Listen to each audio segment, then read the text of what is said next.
Bonjour à tous. Donc aujourd'hui, nous allons utiliser MATLAB et voir comment on peut utiliser les commandes de MATLAB pour modéliser, analyser et synthétiser une loi de commande dans l'espace d'état et plus particulièrement un retour d'état. Donc la première étape, c'est dans MATLAB, après un clear all et un close all, de construire un modèle d'espace d'état. Et pour construire un modèle d'espace d'état, il me faut d'abord les matrices ABCD. Donc si j'écris et donc, je vais essayer de créer un modèle de la forme x point de t égale ax de t plus bu de t et y de t égale à cx de t plus du de t. Donc, une fois qu'on a défini les matrices ABCD, on définit le système dynamique dans l'espace d'état par la commande ss. Donc, g égale ss de ABCD. Et si j'exécute ce code, on obtient finalement la définition dans l'environnement MATLAB d'un système state space model à temps continu, défini par les matrices A, B, C et D.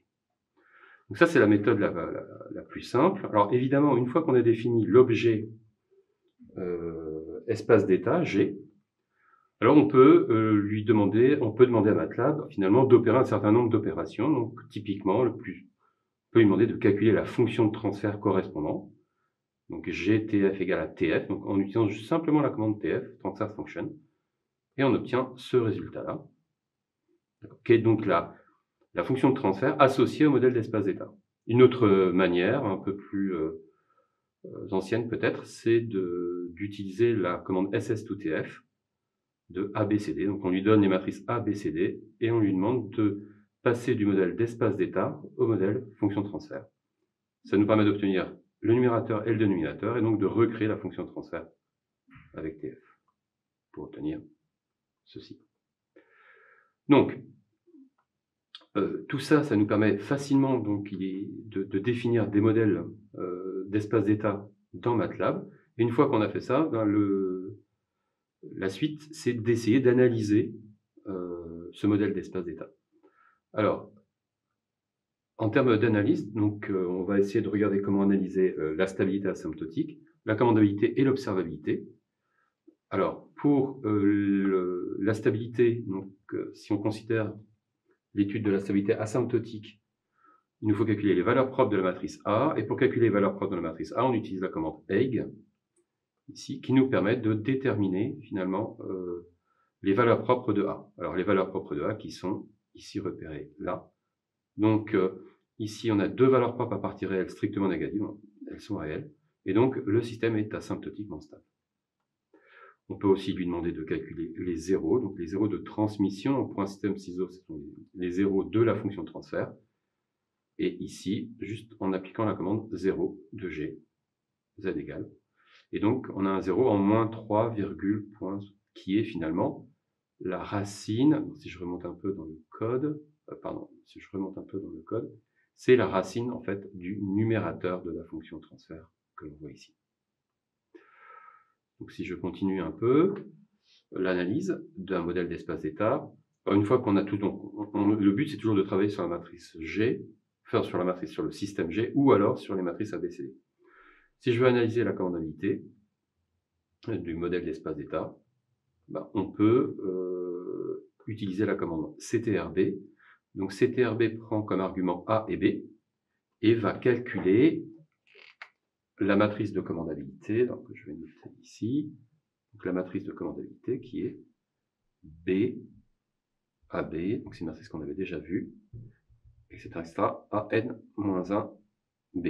Donc, pour un modèle ciseau, qui est le cas ici, la matrice de commandabilité C, qu'on a notée ici, C comme, c'est une matrice de dimension, donc ici, de dimension 2, et ici, de dimension 2.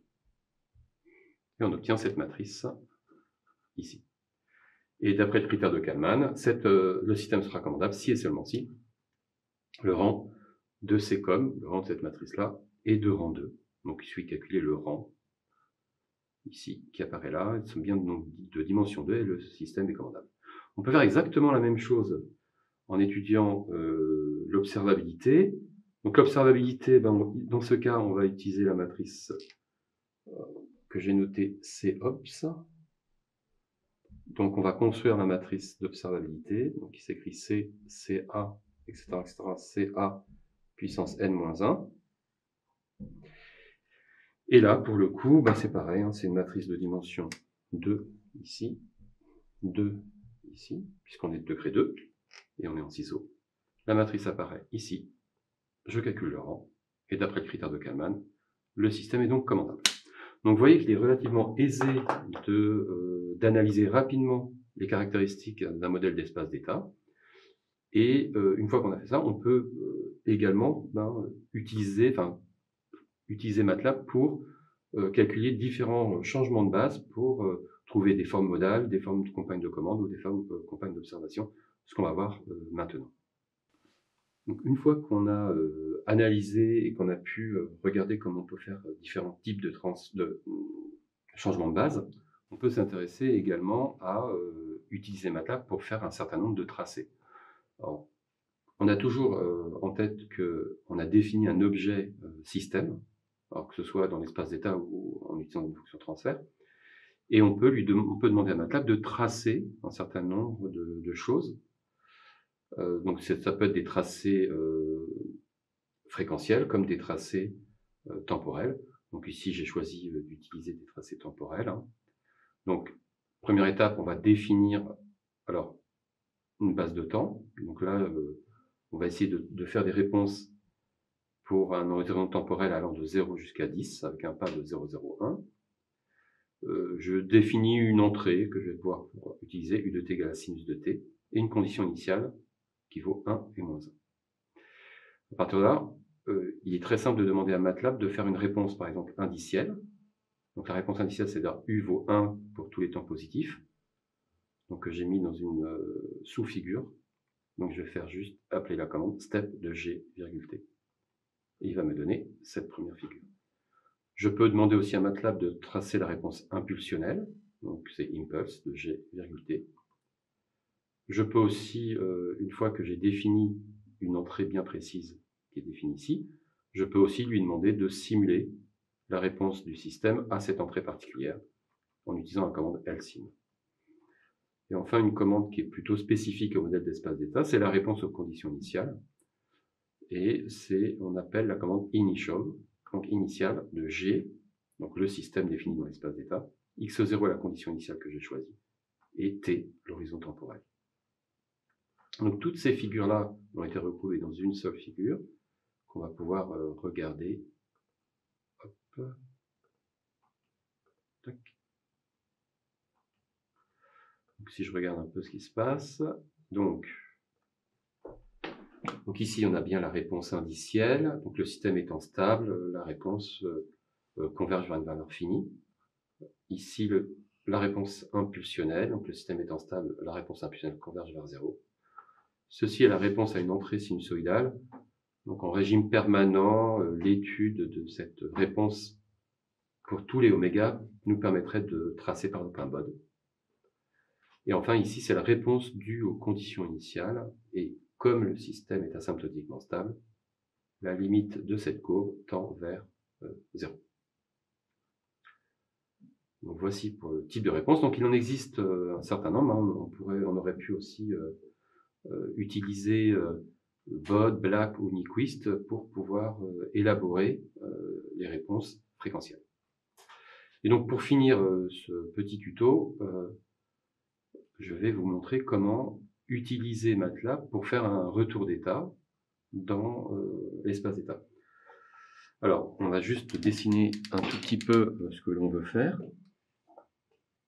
Donc, on considère donc un modèle ici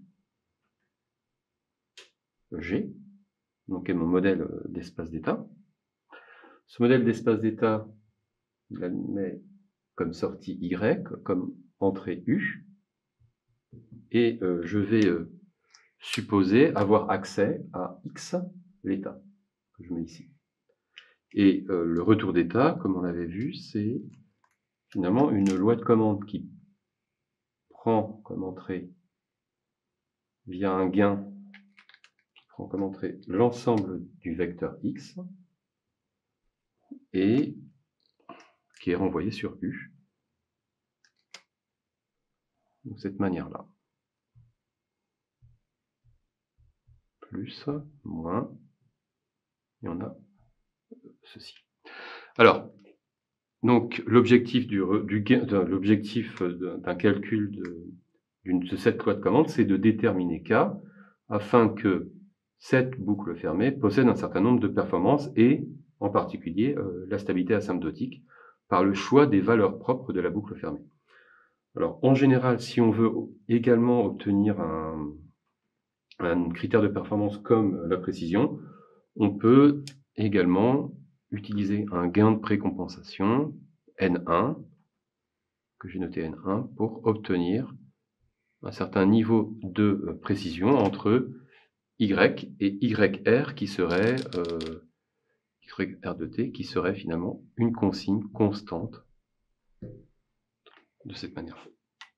Donc on va regarder comment on met ça en musique avec de MATLAB.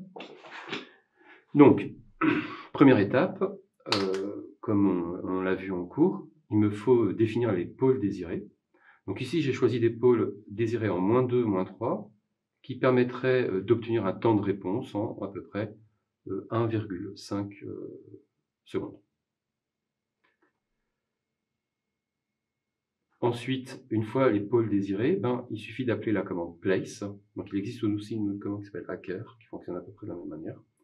Donc si je fais place de A, B, les pôles désirés, MATLAB va déterminer le gain K afin que les valeurs propres de A moins BK soient les valeurs propres égales à -2, -3. Donc si j'applique cette loi de commande, finalement, il va me déterminer le gain K que l'on voit apparaître ici. Juste pour vérification, je peux calculer ABF, donc la matrice dynamique en boucle fermée, donc il vaut A moins BK, et je peux redéfinir le système en boucle fermée qui s'écrit SS de ABF, B, C, D.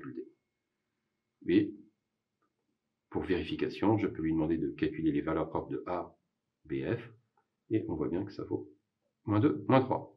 Donc MATLAB ne s'est pas trompé, et effectivement, on a déterminé une loi de commande permettant d'assurer un certain niveau de performance, donc la stabilité, et en plus un temps de réponse autour de 1,5 secondes. À partir de là, je peux lui demander de tracer la réponse indicielle du système en boucle fermée, en utilisant ce qu'on avait vu tout à l'heure, et j'obtiens ce genre de réponse. Donc on va essayer de regarder un petit peu. Donc effectivement, alors le système converge autour de 1,5 secondes. D'accord. Par contre, il ne converge pas vers 1, puisque la commande par retour d'état n'assure pas le niveau de précision souhaité. Pour ce faire, si on veut régler des problèmes de précision, à partir de là, il nous faut utiliser une méthode, c'est de déterminer un gain N1. Alors, je vais fermer juste la fenêtre là. D'essayer de déterminer un gain N1 permettant d'assurer un gain statique unitaire entre YR et Y. Une fois qu'on a dit ça, il suffit donc de déterminer N1 comme étant l'inverse du gain statique de cette boucle-là pour obtenir un gain statique unitaire entre là et là. Donc pour calculer le gain statique, j'utilise la commande dcgain de MATLAB. Donc N1 vaut 1 sur dcgain de système en boucle fermée.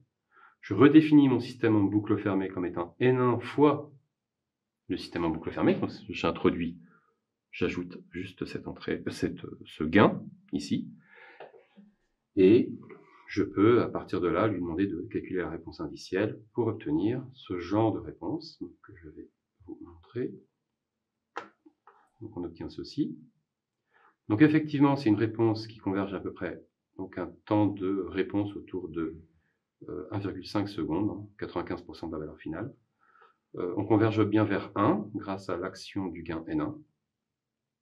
Et on n'a pas d'oscillation, pas de dépassement, puisqu'on n'a que des modes apériodiques. Donc voilà, ceci conclut ce petit tuto sur l'utilisation de MATLAB pour l'utilisation de la modélisation, analyse et synthèse des systèmes modélisés dans l'espace d'état. Je vous remercie et à bientôt.